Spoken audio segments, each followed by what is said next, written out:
Pneumatic actuators in machinery and production plant have to be controlled if the energy in the compressed air is to be put to good use in performing operations such as pressing, bending or punching.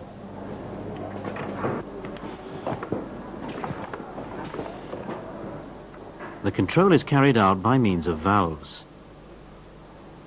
The operation and means of activation of these valves need to be matched to the task in hand. There are many different ways of controlling a pneumatic system, depending on the nature and the scope of the job.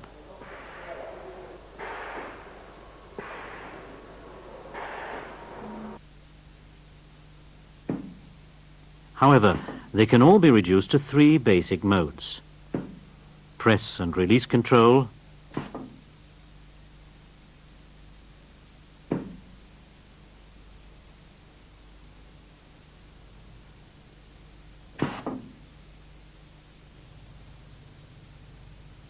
hold-on control,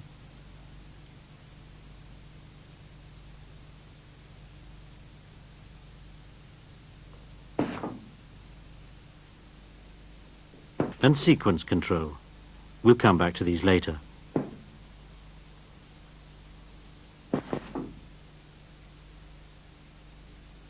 Any pneumatic circuit contains three levels.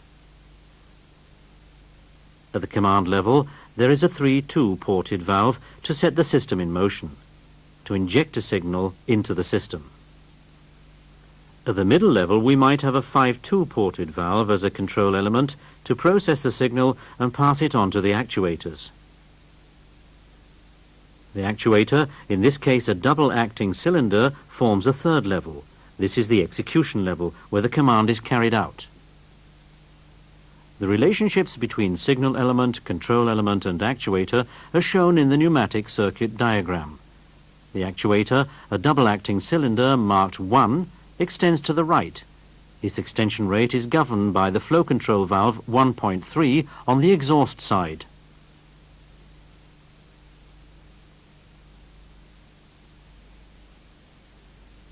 In the middle we have the control element marked 1.2, a 5-2 ported valve. It is operated by admitting compressed air to port 1.4 on the left and has a return spring on the right. 1.1 is a signal element, a 3-2 ported valve. The compressed air source, represented by the circle with a dot in it at lower left, supplies the valves via the feed lines. The dotted lines represent control lines for operating the 5-2 ported valve.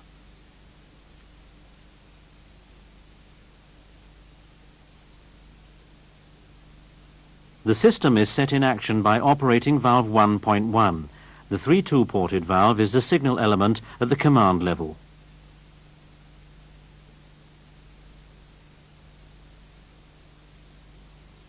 The control signal output takes place at the middle level. The 5-2 ported valve is the control element which provides the cylinder with compressed air. The actuator at level 3 carries out the command.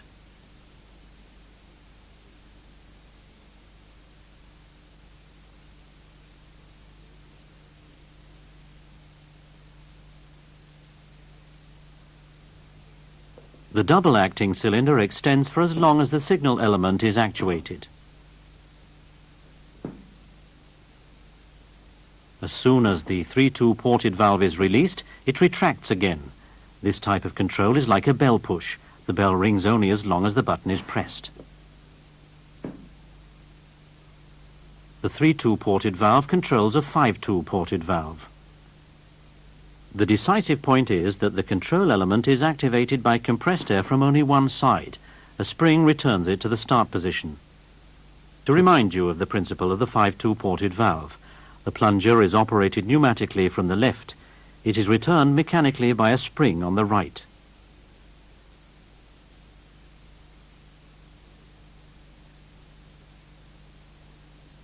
The sequence of events is made clear by the pneumatic circuit diagram.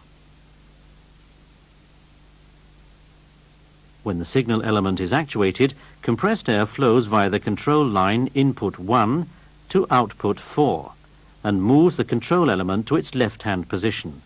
Process air is routed to the cylinder, which extends slowly as the exhaust air is restricted. When the 3-2-ported valve is released, a spring returns the 5-2-ported valve. The cylinder retracts. The signal element operates the control element, which in turn extends the cylinder. The signal is removed and the control element retracts the cylinder. The sequence can be represented in a timing diagram. Cylinder 1 has 2 positions. State 1 means retracted. State 2, extended.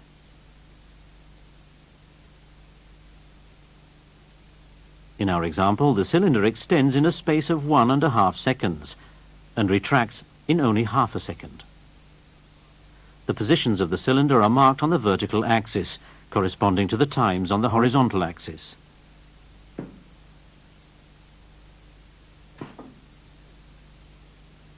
First step, extension in 1.5 seconds. Second step, retraction in half a second.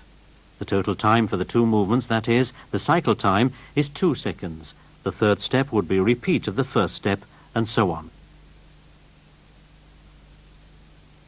Another representation is a step diagram.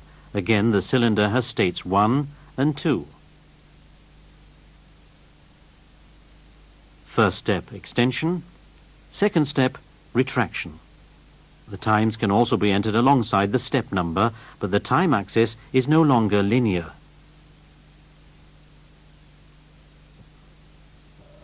An example of press and release control would be the screwdriver. The compressed air motor turns as long as the button is pressed.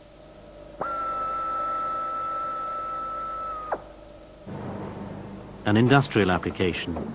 This machine presses parts together. The force is applied only as long as both buttons are held down. When either is released, the press opens.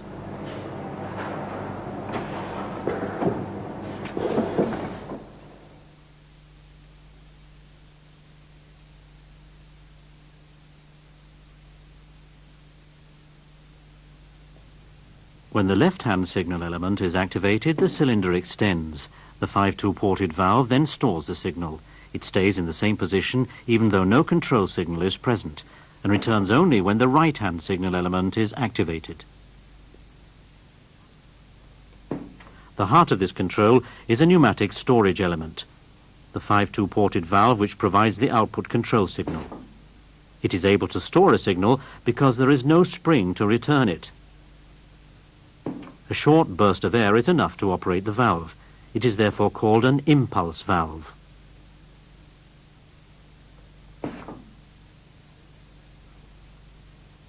The valve returns to the start position only when it receives the opposite signal. The storage principle is shown by this film sequence. A pulse of air from the left and the control element switches to the left-hand position. The storage device is set. A pulse of air from the right and the pulse valve switches to the right-hand position. The storage device is reset. Hold-on control represented in the circuit diagram. At the bottom are the 2 signal elements 1.1 and 1.2. Each of them a 3-2-ported valve. 1.3 is the control element for signal output.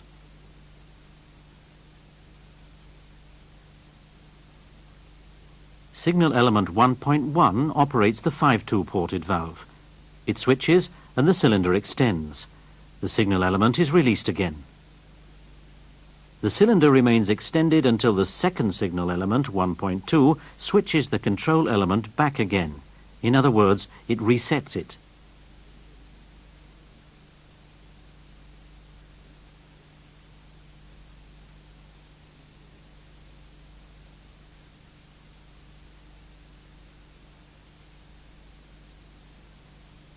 Here's another variant. The second signal element, at top right, is a mechanical trip. The knob on the piston rod operates a 3-2-ported valve at the end of its travel. That initiates the return stroke, an example of hold-on control with automatic reset. In the circuit diagram, we draw valve 1.2 in the lowest level. It provides an input signal, so belongs in the signal level and not the control or execution level. The symbol represents the follower, which is operated by the knob.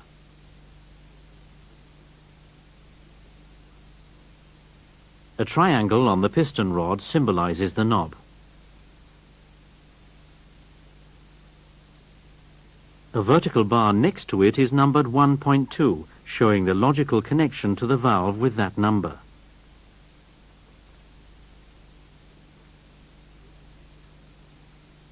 The first signal element, 1.1, is operated by hand. The extending cylinder operates the second signal element, 1.2, mechanically.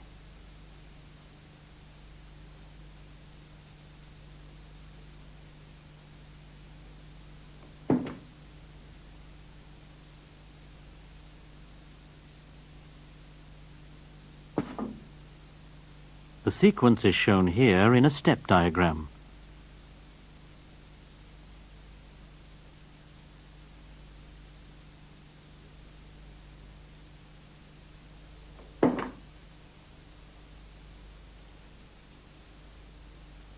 This variant allows us to adjust the stroke of the cylinder. By moving the second signal element nearer to the cylinder, we can shorten the stroke.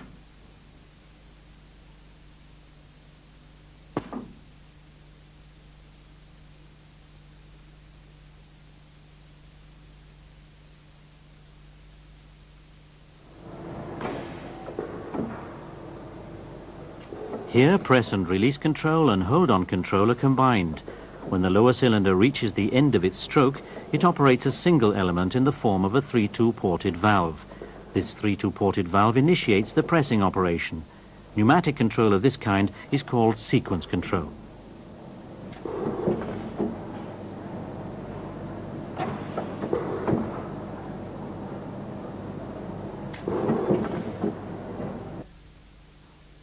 A similar sequence simulated using 2 cylinders. A vertical cylinder represents a lifting action. At the end of its stroke, it activates the horizontal cylinder. The horizontal cylinder extends to the right. It represents an ejector.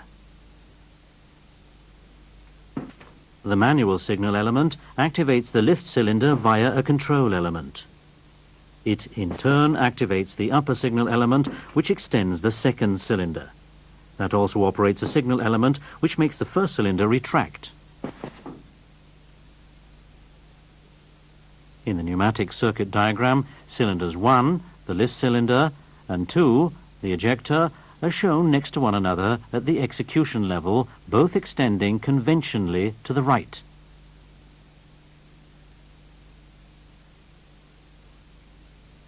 At the lowest level we have the signal input valves, and in the middle the signal output valves. The valves are numbered according to their relationship with the actuators.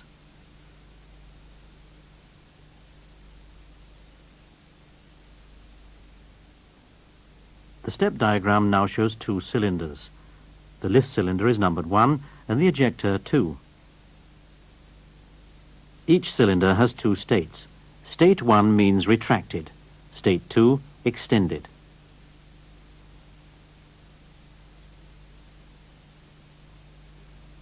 At the top is an axis indicating the steps and their timing. Step 1. Signal element 1.1 initiates the sequence. It is symbolized in the diagram. The red signal line shows that the signal path leads to cylinder 1, the lift cylinder. It extends, taking 3 seconds for its stroke. Cylinder 2 remains in the start position.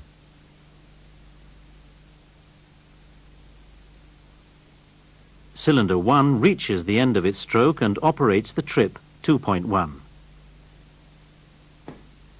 Step 2 begins. The signal path leads to cylinder 2. The second cylinder extends. Meanwhile, cylinder 1 remains extended. At the end of its stroke, cylinder 2 operates trip 1.2. Step 3 begins. Signal element 1.2 causes the first cylinder to retract. The second cylinder remains extended. Cylinder 1 retracts in 1 second. At the end of its return stroke, it operates trip 2.2. Step 4 begins. The signal path leads from signal element 2.2 to cylinder 2. Cylinder 2 retracts in 1 second. The complete step diagram with the signal path for all 4 steps shows a control sequence for a complete cycle. It illustrates the interaction of actuators and signal elements.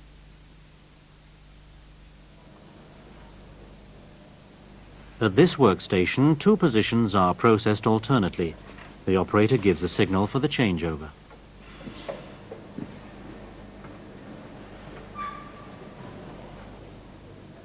Vertical cylinders extending downwards press the parts together behind a safety shield.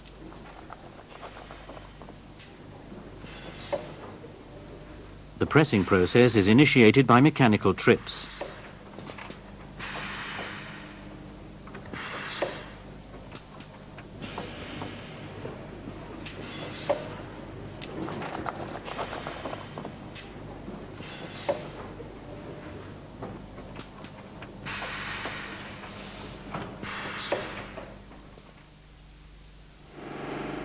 Pneumatic controls in production plant have to be supplied with compressed air.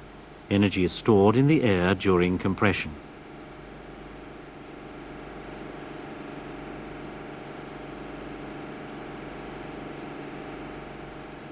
This energy is converted into mechanical work by the actuators. Valves control the path of the compressed air to the actuators. We distinguish between signal elements, control elements and actuator elements depending on their function.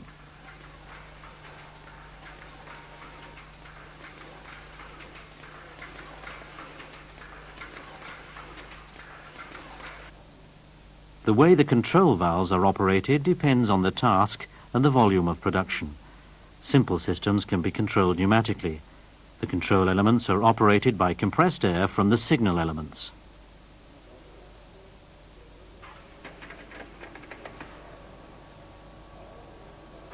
In larger and more complex production plant, the control is electro-pneumatic. The control elements are operated electrically. The signal elements, such as switches and sensors, then have to provide electrical signals. Logical operations on the signals are then performed by circuit breakers and relays.